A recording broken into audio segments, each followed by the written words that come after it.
Parashat Acharei Aliyah Sheni. The Psukim go on to continue with more of the halachot and more of the avodah that was done in the Mishkan and later the Bet HaMikdash on Yom Kippurim. And as we mentioned, there was the Seir L'Hashem and Seir L'Azazel. Seir L'Hashem was a korban that was identical to the Seir L'Azazel. And they both had to be the same size, more or less, and they had to be looking basically identical. They both were male. And the Kohen would have a raffle. Seir L'Hashem was on the right, and Seir L'Azazel was on the left. Seir L'Hashem was slaughtered and brought in the Bet HaMikdash as a Seir HaChatat, and the Seir L'Azazel was taken via Ishiti, which was a designated Kohen that would go to this mountain and throw it off the mountain. And the Mishnah says that it wouldn't hit half of the mountain, that this mountain was a very steep mountain, and this was a symbol of a kapara for the sins of Am Yisrael when the Seir L'Azazel would be thrown off.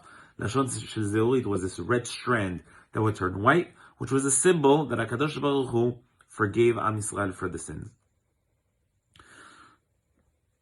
Chazal ask a question. Many of the Rishonim ask, and I happen to see in the name of Rav Shamshel Falher, she asks a question. He says, what exactly is the Torah teaching us with this whole process?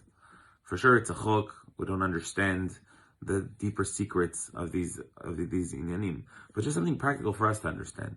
What is it? We take the korban l'Hashem, which is the Seir L'Hashem, that's brought in the Bet HaMikdash, or burnt in the Bet HaMikdash in the Mishkan. And then Seir L'Azazel gets thrown off a cliff far away in the desert. So Rav Shamshel Faraj answers that the same way the Seir L'Hashem, Seir L'Azazel were identical, they looked the same, they were more or less the same color, everything about them looked the same. But one of them was Seir L'Hashem, and one of them was Seir L'Azazel. One of them symbolized L'Hashem, Chatat, and one of them was symbolizing L'Azazel, which was going to the negative kochot, be thrown off a cliff, be ripped to pieces. So too, we in this world, we sometimes feel like we want to be neutral. Everything's the same. Everything looks the same. Everything seems the same. There's no good, there's no bad.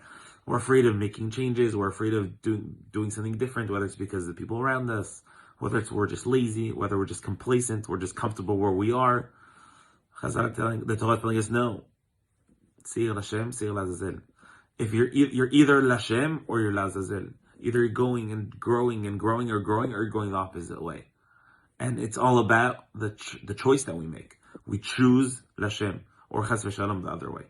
Hashem should give us the koach to always choose L'Hashem, and to use the opportunity of growth and to push ourselves and to grow, and not to care what people around us say, and not to care what people around us think, and to constantly ask for itzah, ask for the chizuk, daven HaKadosh Baruch Hu, ask for direction from Tzadikei Olam, Rabbanim, people that have proper hashkafa.